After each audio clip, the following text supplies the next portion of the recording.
What's up, Degenerate Nation? Welcome to the Big Bets on Campus podcast. This is the weekend college basketball betting preview.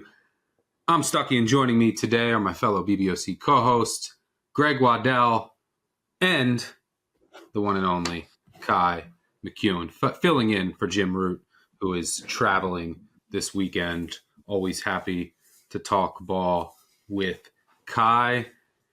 Lot to get to today. Rapid fire for the weekend. We'll buy low, sell high. We'll do our futures roundtable, add another future to the portfolio, and just talk some hoop.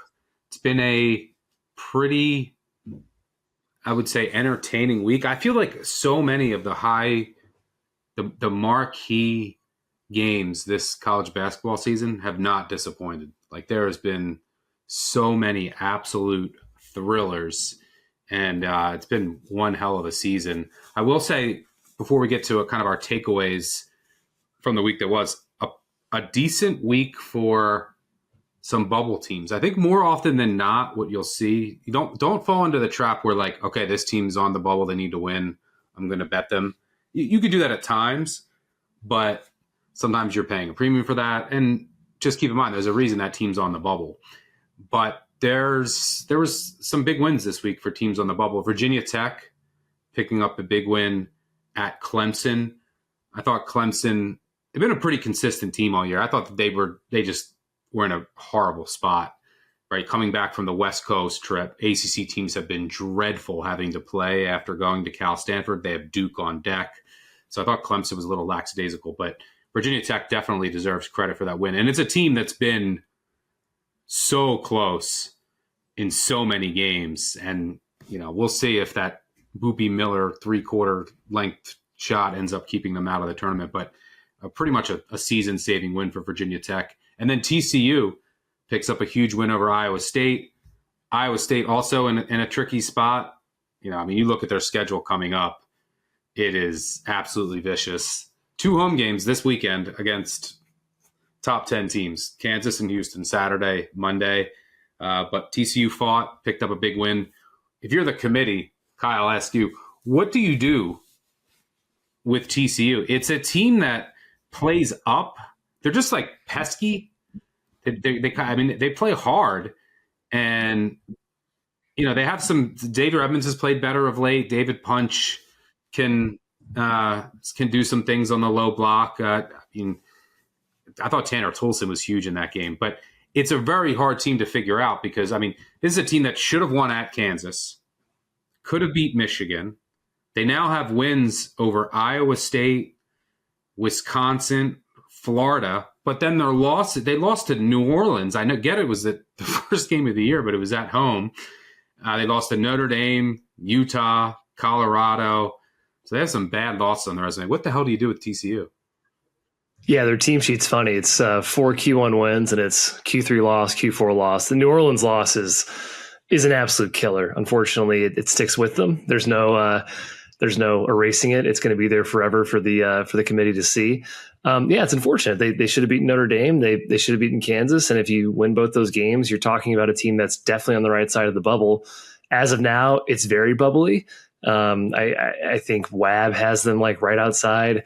Their resume metrics on average are right outside. So they still have a lot of work to do. And it's a very competitive bubble this season. Probably is every single year, but this year I'm noticing more than usual. Yep. I would tend to agree with that. All right, let's get to the week that was. Greg, I'll start with you. Any key takeaway or rant or anything you want to go? Yeah, I want to rant about what everyone's ranting about for the second week in a row. Darren Peterson, I'm just tired of this in 2 ways for me. Number one, he's awesome. I just want to watch him play basketball. I don't really care about the why behind it. Every time he's on my television screen, I want to watch him play for 40 minutes. And more often than not, he's just not. And I really don't care what the reason is. I'm just frustrated as someone that's watching all these amazing freshmen have these monster performances. Kingston Flemings, Michael Brown this week, Keaton Wagler a week ago. It's like, this is an all-timer freshman group. He is the best of the best. And in limited spurts, it is special. And it just hangs over this Kansas season, which is the second path here. They're awesome as a team without him. and they'd be even more awesome with him. Of course they would, but this team's won 8 straight. They keep coming up clutch. I thought they were dead in the water when the ominous departure happened this week against Zona, and they fall down 6-0. But credit to that team. Melvin Council is a dog. I just want this to find some resolution down the stretch, and I am so afraid it's not going to by the NCAA tournament. Yeah, Badunga was amazing in that game. Council kept coming. I mean, he finished 6 of 25. The presser after the game, he was looking at the box score and the stat sheet and seeing that he shot 25 shots and only made 6 was pretty funny, with Badunga saying, you gotta pass the rock more, brother. But yeah, I thought the Kansas interior defense was amazing that game. Maybe my best bet of the entire year, which means it has 0 chance of hitting, was I bet Kansas 13-1 to make the Final Four after they lost to West Virginia. And they've won 8 straight since. I think it's down to like 3 plus 350. But there's a lot of talk about this with Peterson, and rightfully so. And we'll see if he has any. I mean, I've never seen a guy have more flus in one season than Peterson. But now they're going to play on an experimental floor in the Big 12 tournament. Maybe that's just an excuse for him to get out of that. But there's a lot of talks, people saying that Kansas is better without him. I can see the argument at times for the ball movement, right? He's kind of a ball stopper, but in order for them to reach the overall ceiling and to beat some of the top teams, and not you're not going to be playing in Fog Allen on a Monday night where Bill Self doesn't lose. They need Peterson, and they need his scoring, and they need him in there for like continuity and to figure out like how much to use him, and then to get like this going in and out of the lineup constantly doesn't help matters. But I definitely would not say that, Kansas is better overall without him. Would you agree, Kai? Yeah, no chance. No. And advanced stats kind of back that up with the on-off stuff if you're into that sort of thing. Their defense is amazing. That's why they've been staying afloat without him. But you can't go into the tournament with just Melvin Council as your scorer, so to speak. And Badunga's great, but they will not get far if Peterson is not in the lineup. Yep, agreed. So yeah, Kansas on a roll right now. At Iowa State this weekend. We'll talk about that game later. At Oklahoma State, home against Cincy, and then they are home against Houston and at Arizona. So they schedule's tough, but it's not as tough as some of these other Big 12 teams down the stretch. Kansas is definitely in the conversation for a legit Final Four contender, but it's going to be all about Peterson down the stretch and how often he plays and when he plays. Kai, how about you? What's a key takeaway you have from this week? Yeah, I'll be like Greg, and I'll say what everyone's been talking about also here. Bediako, I'm really glad to see him ineligible for Alabama. Nothing against him personally. I wanted this can of worms closed when you go pro and come back to college. I'm glad that it's apparently going to end with him. And I'm also just very disappointed in Nate Oates, who is a former high school coach, for leaning into this so hard. And now he's coming out for Bediako, and he's for this pro back to college route. Seems like he kind of flipped his stance this season. I don't think we needed Bruce Pearl to chime in on the Oates situation, but it's also great to hear that Bruce Pearl is on the side of sanity in this one. And I'm also just curious, how does this affect NCAA tournament perspective when you look at teams that lost to Alabama during this stretch? Or how do you grade Alabama, who got a couple wins with Bediako in the lineup? Should these wins be vacated? I don't think they will, but technically, I mean, they had a pro basketball player playing for them who was ineligible. It's just a strange situation. And I'm glad for the time being that it's kind of put to bed. Yeah, another one just came down way off the radar. Connor Hickman for Charleston just got ruled ineligible for the rest of the season. But that was he was just not healthy. I mean, he's been playing for since he played at Bradley for 3 years, and since he but that I disagree with that one. I mean, there's 7 games left in the season. And you're going to come out with a ruling now? Yeah, why are we waiting so long? It's ridiculous. Yeah. I don't understand that. I could see if you did this early in the season, but I mean, to do it now to the kid, I mean, who basically had a real argument. He wasn't hurt. He was hurt in his 4th year and played this whole time. And then with 7 games left in the season, you say he's ineligible. I would say that Charleston would miss his shooting because he's shooting. I mean, in the past, he shot well from three, but no one on Charleston can make a three. He's shooting 28% this year, which is like the entire team. Anyway, I'm going to go more positive here, and I'm going to shout out a team some may not be familiar with. And we're going to the Atlantic Sun, and we're going to talk about Austin Peay, who's now 12-1 in the league, in first place, all alone.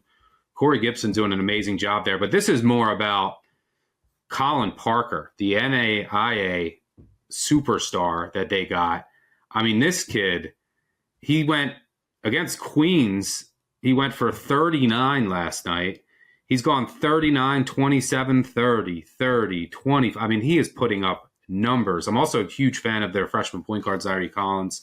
So I really like this Austin Peay team.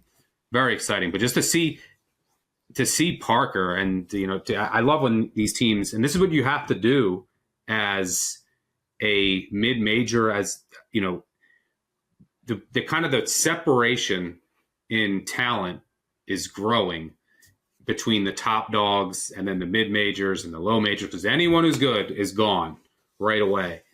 And I think, like, in order to create a team, and I'm not saying Austin Peay is this team, but to create a team that has because it's going to be so difficult to find Cinderellas anymore. Like a St. Peter's, a team that can make a run, just because the top is so much better and deeper. I think one of the ways that you can do that is you got to go find these diamonds in the rough, these NAIA guys, these D2 guys. And it might just be, 1 year of, what we saw at Drake, right? You have a D2 coach and a bunch of what we saw at UC San Diego. UC San Diego they should have won last year. I'm still mad about that. But shout out to Austin Peay and the Governors in first place in the A-Sun. Colin Parker is balling out. All right, let's get let's go to we'll go to Futures Roundtable now. So far, we've done a good job, boys. And Kai, you'll get credit since you're here now. We got St. Louis Final Four 80-1, down to like 25-1, I would say consensus. Purdue Final Four 6-1, bought them after their little skid. They got a big win at Nebraska, although they tried to give it away. Consensus there, I think 5-1. And then we have Virginia Final Four 20-1, which I think is down to consensus like 15-1. So timing wise, didn't mess anything up. We got in front of some streaks. We haven't lost any bad games since prices have come down. So for this week, Kai, curious, did you bring your own? I told Jim to text you what he would have brought. Are you guys using the same one, or does he have a separate one? Because we're going to use yours for this exercise. But did he have a separate one he texted you, or did he forget? He has a separate one he texted me. I got one as well. Which one do you want to hear? Well, his won't be part of this, so let's just unless we like really love it and are blown away. But I can't imagine being blown away by one of Jim's bets. I'm kidding. No. But what's he got? He's got Memphis to win the American 13-1 right now. So his reasoning. They're only 1.5 games back of South Florida. They play them 2 more times. They match up athletically. They still have, of course, elite talent for the American. Caveats, they're tied with Tulsa, and Tulsa's a tiebreak. Tulsa does still play at Tulane and Wichita, so they could lose. And then, of course, South Florida can be inconsistent, can be a frustrating team, could definitely drop a few down the stretch. So Jim likes Memphis to win the American. Yeah. The problem with that bet, giving that out now, is that they're playing North Texas right now. So right. That's going to go, and that's like a coin flip game. So that's going to go a long way and determine things. My fear with Memphis, though, is they are like, they'll just drop games that you don't expect them to. So like, I would be worried that they'll lose at home to Wichita State, for example, or lose at home to UAB. UAB, by the way, they don't lose on the road. I think they're the only. They're one of the only. They might be the only team in the country that's undefeated on the road in conference play. I doubt that's true, but maybe I just made that up. But they haven't lost on the road in conference play. They've won at South Florida, ECU, Tulane, UTSA, North Texas, and Tulsa, and they have a bunch of home losses. It's a very bizarre team. All right, so Jim, like, I'm sure from a price perspective in the variance, it's decent, but they're playing North Texas now, so like the price is probably going to change based on this result. So I'm glad that we're not using that. So I'll let you go first, Kai. What do you got? Yeah, well, I like it's a little bit, maybe late in the game here, but Florida 15-1 to win the title. I'm just pretty much all in on this team. Guard play be damned, but I still think Boogie Flan can be the guy in March from a backcourt perspective. Rebounding, dominant bigs, and a very, very smart coach can take you a long way in the tournament. And I think right now, when you look at Florida compared to other teams, I think they're priced pretty well in terms of betting. Right now, they're projected as a 3 seed in bracket matrix. I think they're going to be a 2 seed. Their resume is 2 seed or going to be heading that way. And down the stretch here, they might not lose another game in the SEC. They have Kentucky twice. I'm not super worried about that. They have Arkansas at home, but they have the egg teams, Mississippi State, and they have South Carolina. So they might win the SEC by a few games, and I can see this future getting shorter. Yeah, one game I would be worried about, Texas. That's probably going to depend on the fouls, how that game's called. There's going to be a ton of fouls in that game. Texas is one of those teams that just can beat anyone on any given day. My pushback on Florida, the bigs, the rebounding. Chenalou has turned into one hell of a player, right in the running for Defensive Player of the Year. Like, if you look at in the SEC this year, which is way down, especially compared to last year, like just it's the top of the SEC is way down. What front line in the SEC are you like petrified of, right? Like there's not really a front line that can go toe to toe with Florida. Mm-mm. So my fear is, in order to win the national title, when they go up against the other elite teams in the country, and none of them are in the SEC, right? Like, I don't think you can include Florida. There's not another top 10 team in the SEC. If you go up against some of the other top 10 teams that have elite bigs, elite size, that can neutralize Florida and play with them, right? Like, you take Florida against Arizona, right? Then it's going to come down to, okay, I don't trust Florida's backcourt as much, and that's when I think that weakness shows up. That'd be my only pushback, is that Florida can really get away with, lacking backcourt play because their front court can be so dominant in the SEC, and it gives them such a high floor once again in the tournament. Then you're very well coached, but just can they beat the elite of the elites that can match them inside? That's my main question. It's a good question. And we saw Florida play Arizona opening day right this year and had a 10-point lead against them, and they've ended up falling. And yeah, guard play wasn't great in that game. That's definitely their weakness. Hopefully you can think they've improved since then. I think they have, but it's a fair question. Yeah. But arguably so is Arizona with all their freshmen. Yeah, they're great. Also, if they ever get some positive shooting regression here, Boogie Fland is shooting 5 for 37 in conference play from 3.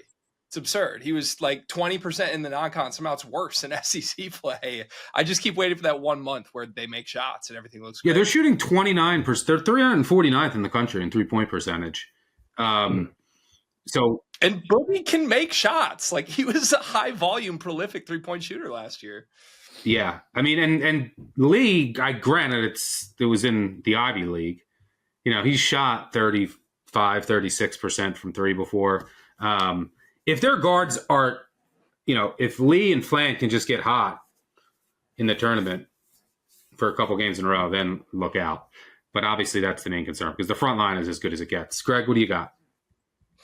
So before you go, Stuck, just spoiler, I love all 3 of ours. This is the first week where I'm like, hell yeah, I want to add all 3 of these. So good job, boys. I'm going to take a play out of Stuckey's book, though, here. I'm going to a team that we discussed at length a week ago, and I'm going back to the well until they're in our card. I have Illinois 14-1 to win the title. I think this is the time to, quote-unquote, buy low on the Illini. Back-to-back overtime losses with injury situations that we think are either going to end as soon as this weekend at home against Indiana, or definitely but next week by the West Coast trip. Boswell is rumored to be back. He's back to practice. They're acting like he could go this weekend. And Stojakovic's thing seems like a fluke ankle injury that they're honestly frustrated he didn't play against Wisconsin. They get bit. The Badgers make 16 threes. They do that giant slayer thing like once a month, it seems like. But I'm still as in on this Illinois team as I was a week ago when we strongly considered taking them to make a run and win the Big Ten. They've got the schedule for it here. They have Indiana at home, USC and UCLA on the road, but they're going to beat up UCLA on the boards. And then Michigan at home, Oregon and Maryland to close it. I mean, I see 5-1, potentially 6-0 down the stretch, even if they have 1 to 2 games still without Boswell or Stojakovic. This offense is so lethal. It's historically great. Wagler is the dude that you want to back in the backcourt in March. I think they have the size and the skill in the front court to really pose problems when you think about those elite title contenders, Arizona, Michigan, even Florida. Maybe the one thing they don't want to see is a front court that's 7 foot that can stretch them out and shoot the way that Illinois can. I think this could be the year for Brad, and it's the right time to jump. Yeah, one bet that I made that didn't work out last week, talked on this show about St. John's to win the Big East before the UConn game, and then Illinois to win the Big Ten before the Michigan State game.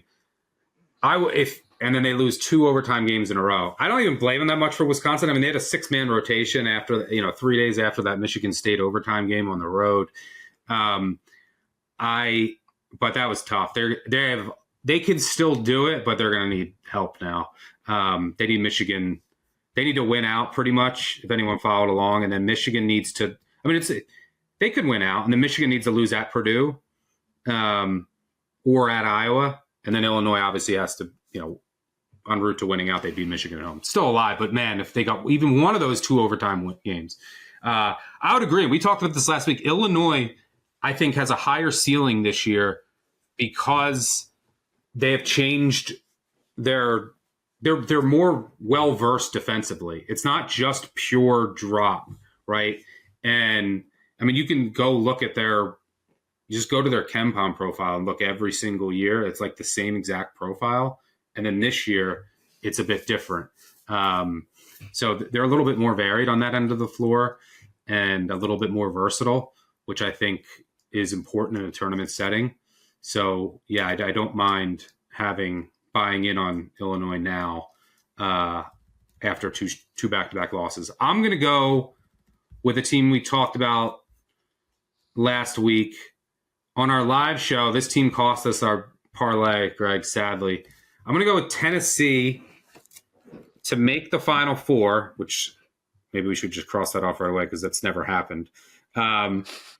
Tennessee to make the Final Four. And by the way, Greg, I can get you 15-1 out there on Illinois. Okay.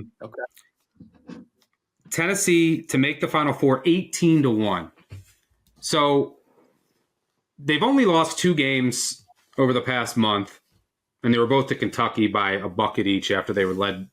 I don't know what happened in both those games. And then they couldn't even cover plus 1.5. They out-rebounded Kentucky by 20 and couldn't grab the rebound on the front-end miss. Unbelievable meltdown. But we've talked about the development of Nate Ament, and he's been incredible. A guy who I didn't think he was going to be ready to lead a team, to be an elite scorer. He just looked like he was a year away. But his production has ramped up. And I think they've started to develop some depth in the interior with some of their young guys. This is a team with a high floor, rebounding. You have a very good point guard, very senior-laden point guard, Jacoby Gillespie. And then you have what you pretty much need nowadays to make a run is you have, a potential lottery pick in Ament who can get hot, make tough shots, carry you for stretches when you're cold. And one of the reasons I want to buy this now at 18-1, and by the way, if you go to I show value in this number, which is why I bought it. My other, just for reference, I wanted to kind of buy into Iowa State. Final Four numbers is 4-1, and there's just not much value there. But they have Houston and they've lost to TCU. They have Houston and Kansas at home coming this weekend. So they take care of business there. Their odds of a 1 seed go up. Their odds are probably going to drop down.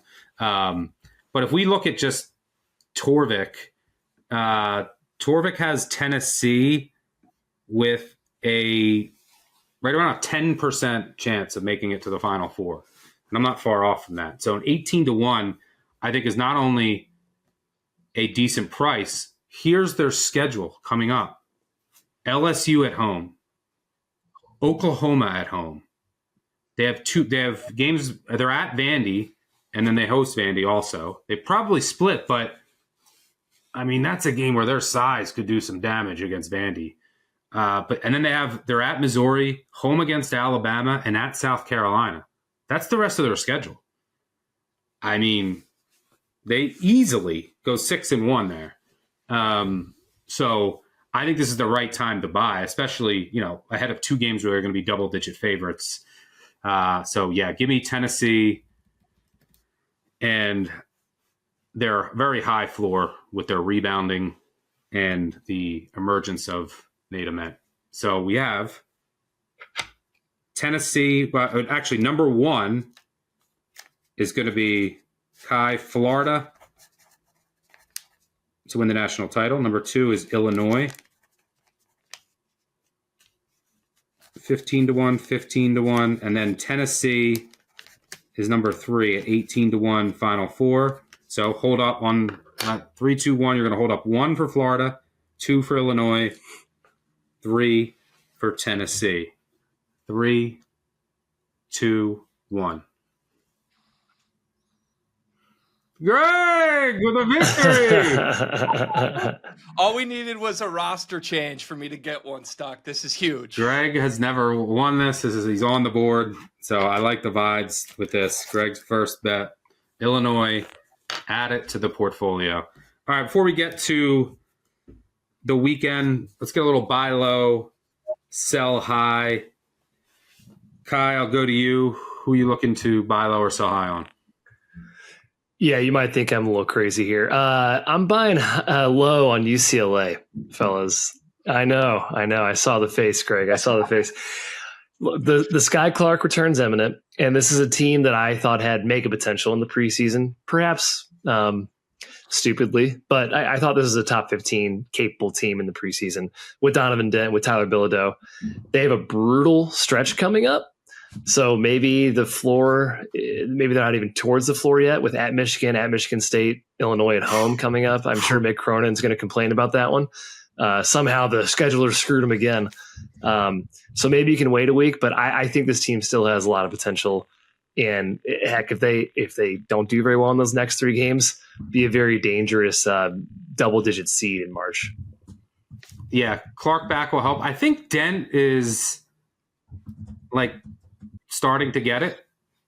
I mean, there was a time where I was like, is this going to work? And I the him and Cronin marriage, I thought was just headed for an imminent divorce, but he started to play a little bit more consistent. Bilodeau is amazing. I mean, he's shooting the lights out too. And Trent Perry, that's one of the things that has really came about with Clark's injury is the emergence of Perry, who's also shooting the ball really well. There's still a little soft inside, which worries me against Michigan and Michigan State coming up. But no doubt, team has some potential if all the pieces can fit together. Greg, how about you? Who are you buying low on, selling high on? I'm going to sell high on Louisville. I think this is the right time looking at the schedule. They've won 4 straight, 118 points. Michael Brown setting the scoring record for the program this week, and just feel good vibes all around. Smile, smile. Will Wade is hanging his head. It's about to get real. They got Baylor in Fort Worth. 5 of their last 7 are away from the Yum, including away games at SMU, North Carolina, Clemson, and Miami. That North Carolina game possibly made infinitely easier depending on the status of Caleb Wilson, of course. But I just want no part of this team in big games. I mean, you can draw a line through their schedule at this point. They win home games against non-top 25 opponents, and maybe they masquerade as big wins. But anytime they have to go on the road against anybody with a pulse, or even play home games against Duke and Virginia, legitimate teams that are second weekend potential teams, they just haven't had anything for those teams. It's just the same classic Pat Kelsey gimmick. And I think as great as Michael was this week, he's shooting 31% from three on the season. I think if they lean heavier and heavier into that, it's unlikely to yield the same result. I could see them really fizzling down the stretch. Brown was incredible in that game. Yeah, I mean, if he could shoot the three like that more consistently, man, then that offense is a juggernaut. But they still have some issues on the defensive end. I'm going to go with Murray State. They're playing right now, so if they lose at Indiana State, I'll look dumb. But this is a team over the past month that is shooting 30% from three, 312th in the country. That's high volume, and it's a decent shooting team. And teams on low volume, because they take away the three with their defensive structure, are shooting 41%. That's 312th in the country on offense, 345th on defense. And so I think they've been a bit unlucky. They get a rematch with Belmont on Sunday at home. They were eviscerated at Belmont when Belmont, I think, was opened the game 13 of 19 from three. I actually don't think it's a terrible matchup for Murray State in that they're going to be able to get their shots up, looming regression. They're going to get 3-point looks. And Belmont's not a heavy pick and roll offense, which is where Murray State's defense really struggles. So I think it's a decent matchup, decent spot. And it's a team that just has a bunch of looming shooting regression. And maybe Belmont won't shoot 50% from three every game the rest of the year, although they can shoot the rock. So I'm going to invest in Murray State. And if you haven't checked out my guy Doman, they're a freshman. I love watching him play. Roman Doman. Guy can fill it up. Kai, any thoughts on Murray or I didn't get your thoughts on the futures, why, if you liked Tennessee or Illinois more and why?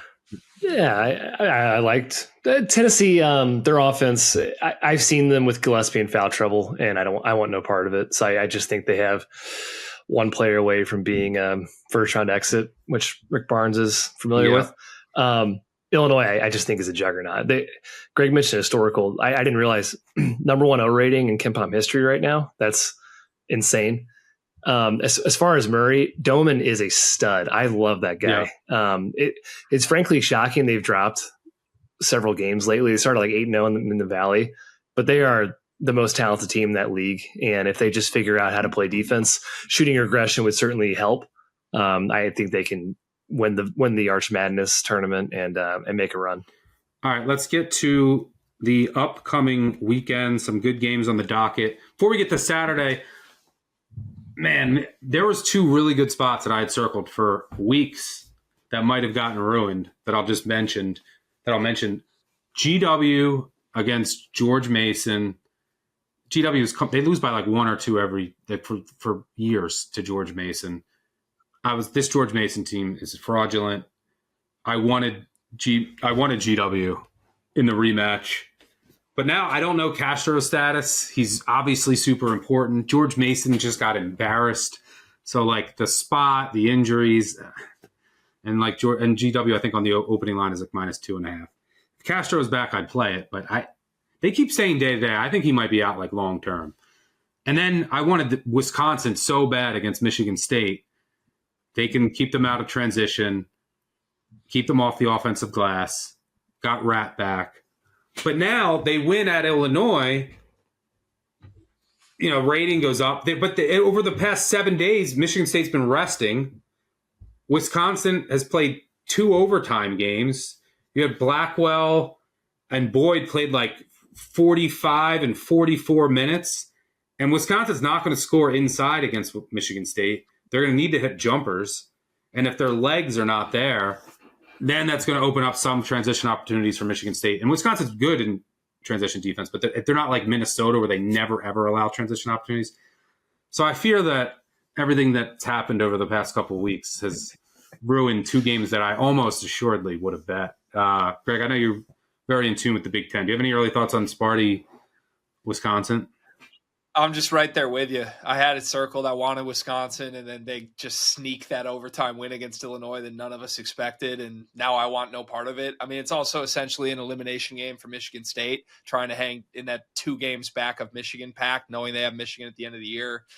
Just feels like a game where they find a way to destroy them on the boards, and maybe Boyd runs out of gas after playing 45 minutes against Illinois. But the math certainly favors Wisconsin in that game if they can make some shots. Yeah, that's what it's going to come down to. I mean, maybe I will look at the under, but then if Wisconsin's legs aren't there, maybe that hurts defense. But both teams can theoretically, there's not going to be a turn. Like Michigan State will turn over. Wisconsin doesn't turn you over. Wisconsin doesn't turn it over.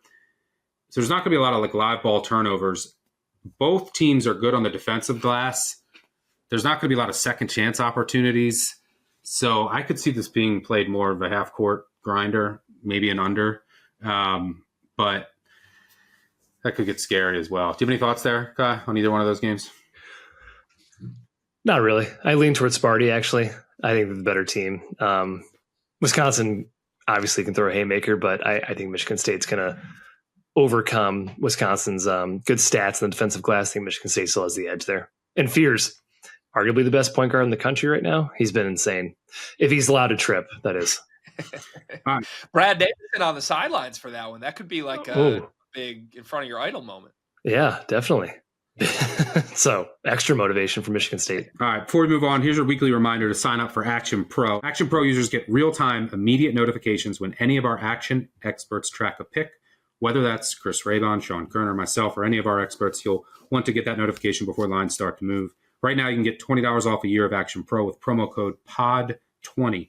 Just go to actionnetwork.com/pro to get started. That's promo code POD20 for $20 off an annual subscription at actionnetwork.com/pro. All right, rapid fire weekend preview. Will go around the horn until we're out of them. I'll start. I'm going to go, hoping this game is around a pick. Northern Colorado. This is a team that I'm looking to invest in. Really disappointing start in the Big Sky, but it's kind of finding their footing here. Revenge against Portland State is making the tough trip. They're going down to Flagstaff, then up to altitude in Greeley.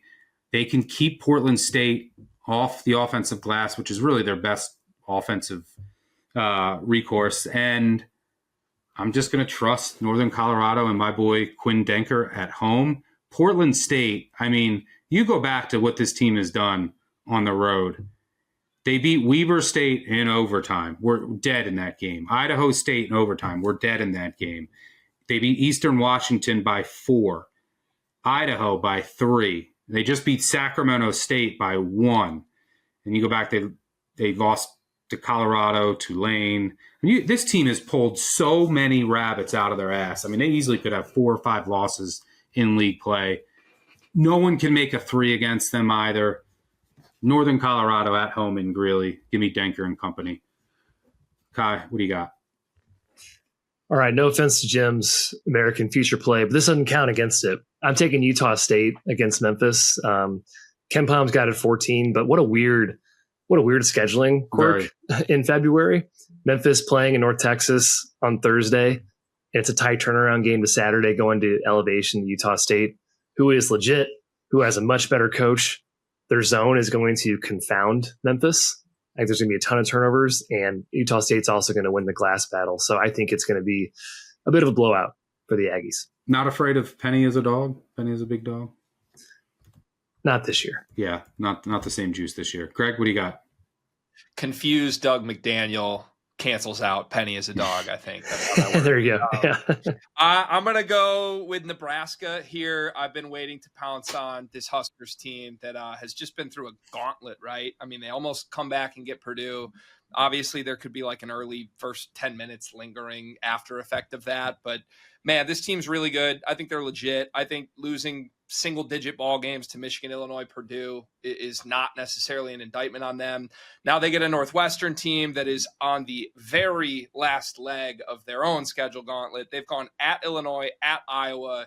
They lead Michigan by 16 early in the second half.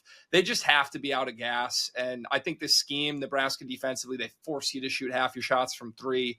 Northwestern doesn't have an answer for that. They did play once earlier this year in Evanston. Nebraska destroyed them, won that game by 19 in Evanston. I just think this is a total cathartic Cornhuskers win by 30.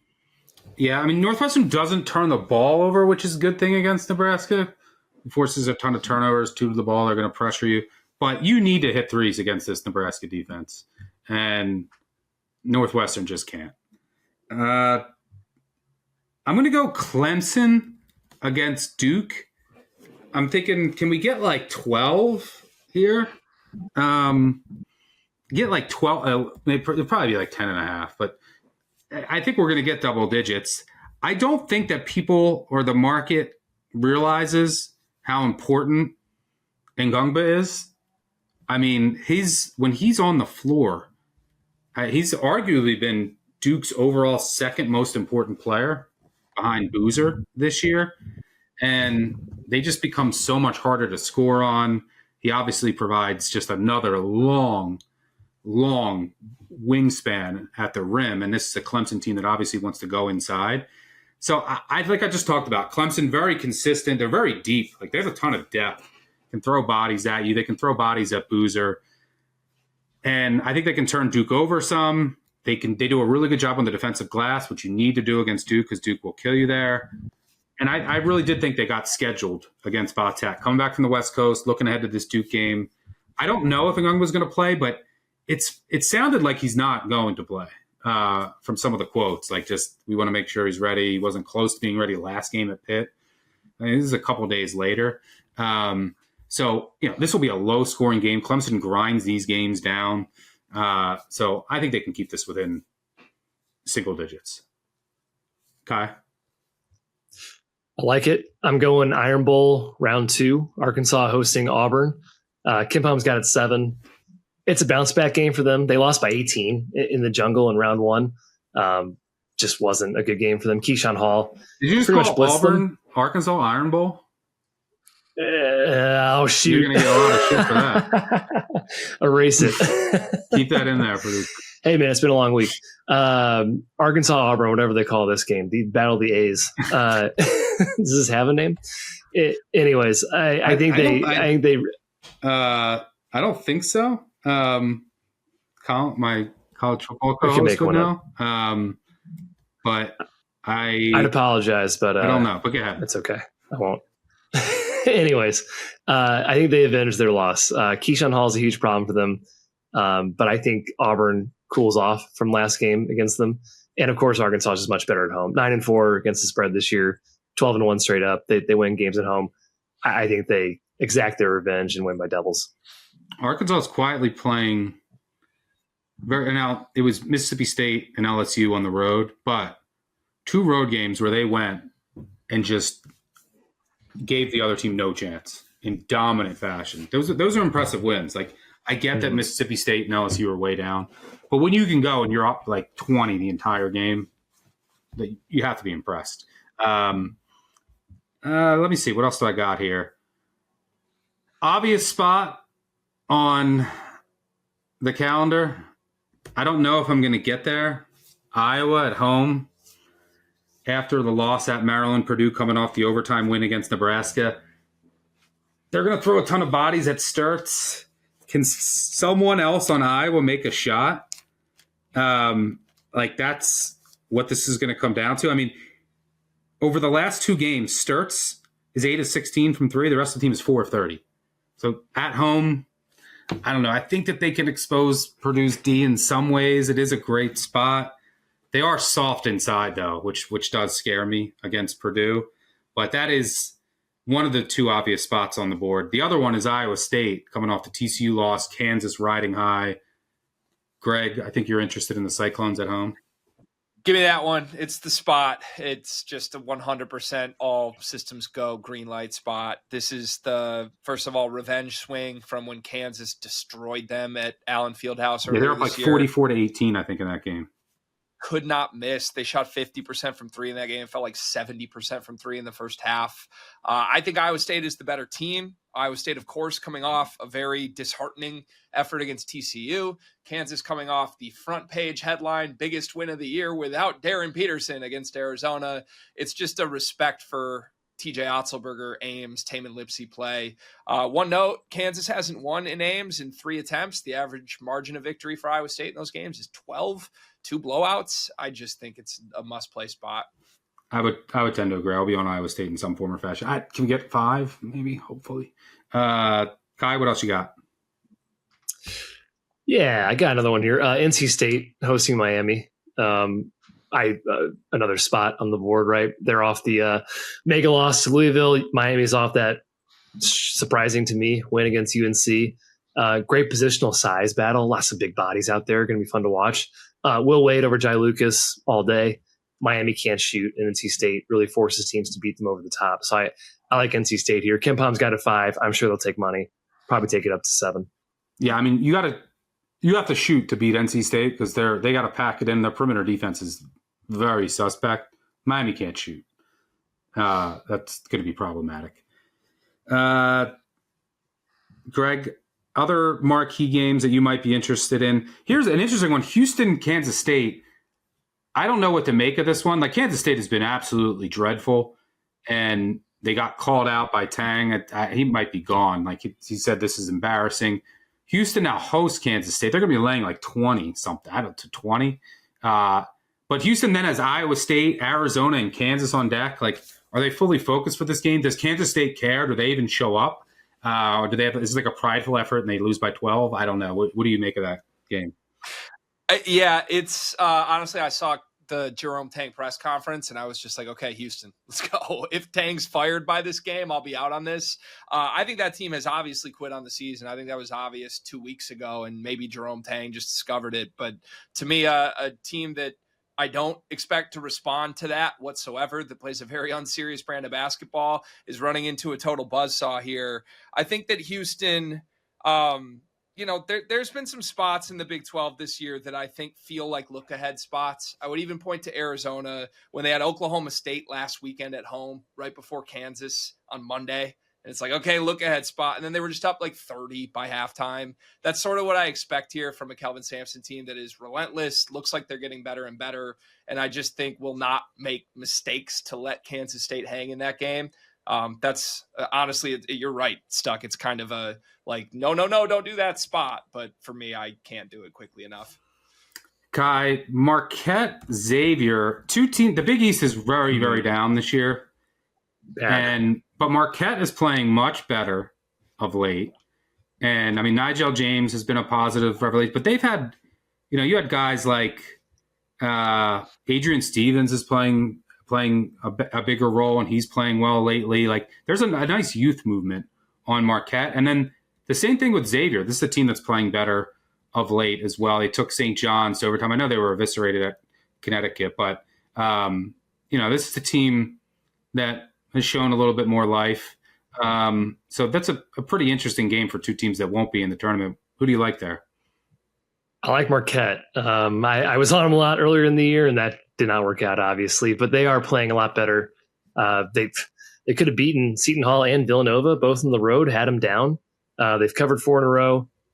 In the game 1 against Xavier, they led by as many as 13. That game ended close, but they killed them on the boards, and Xavier shot way better from 3. So I expect Marquette to compete here. Ken Palm's got a 4. Would love +4. Yeah, I mean, Xavier's not going to kill him on the offensive glass, and that's one of the ways that you can just completely dominate Marquette. But yeah, they're playing much, much better, much more confident group that's sort of figured out their identity. Greg, anything else for you? Virginia, Ohio State. I think you both might like Virginia here. I mean, is this just a fate of Ohio State and their soft interior? Diebler spot bet there. Every time Diebler looks like he's on the inside of the tournament bubble, I'm ready to just tell him he's going to lose his next game. And I think Virginia dominates the boards. Like, I love this Virginia team. We've got a Final Four future on them already. I don't see much resistance from Tilly inside for Ohio State here. Should just be a pull away overtime game. Kai, you have anything to add? I think you like that too. Yeah, that's the favorite weekend play. I just think they smoke them, right? Better team, better coach, massive rebounding edge. Those are the top 3 reasons. Yeah. Stuck, can I also shout Texas Tech Zona quickly? Yeah. Maybe you guys can talk me off this ledge, honestly. What do you think this opens at? It's a good question. Ken Palm's got 11. I mean, Arizona's off a loss. I would say, where do I think this open? I would guess 10. I was going to say, can we get double digits? I think it's going to 10 ish, right around 10.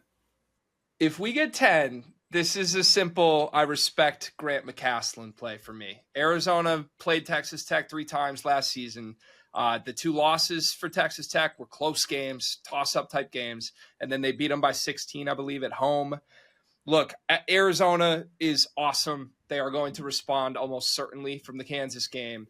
But I think this Texas Tech team has been up for their big games. I mean, I can't shake the Duke comeback. I think they got Houston and played Houston wire to wire for 40 minutes both games. If this is supposed to be an Arizona blowout, I'm not sure I see it. And I might regret saying this. I kind of want to sell high on Arizona. They shoot so many tough mid-range shots, and they haven't played any of the good teams in the Big 12. And I think that works against all of the bad teams in the Big 12. But I wonder if they're going to get bit more than we expect down the stretch by teams that have talent to hang, have great coaches that can kind of scheme around that and play the math war.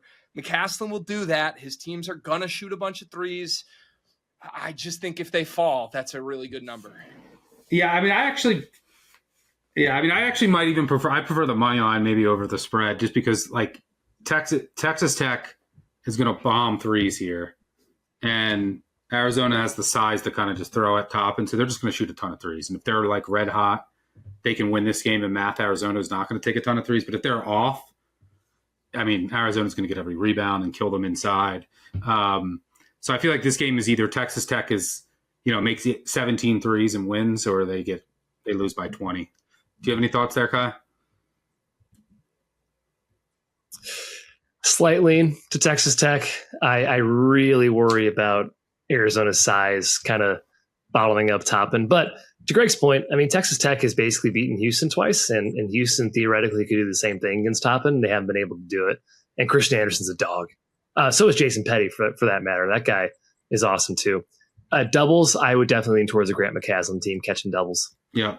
My fear, though, is Toppin gets in foul trouble. Yeah, curtains. And it's lights inside, because they won't be able to hang for a second. All right. Oh, by the way, I buried one of the leads of the day in college basketball.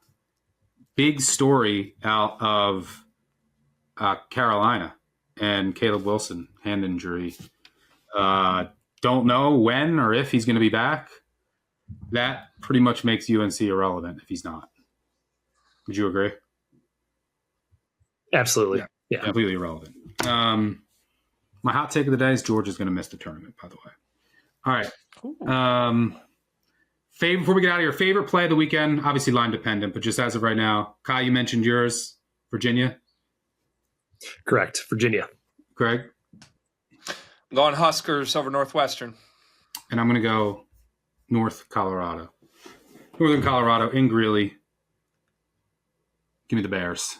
That'll do it for us and all of our coverage of the Iron Bowl here on Big Bets on Campus.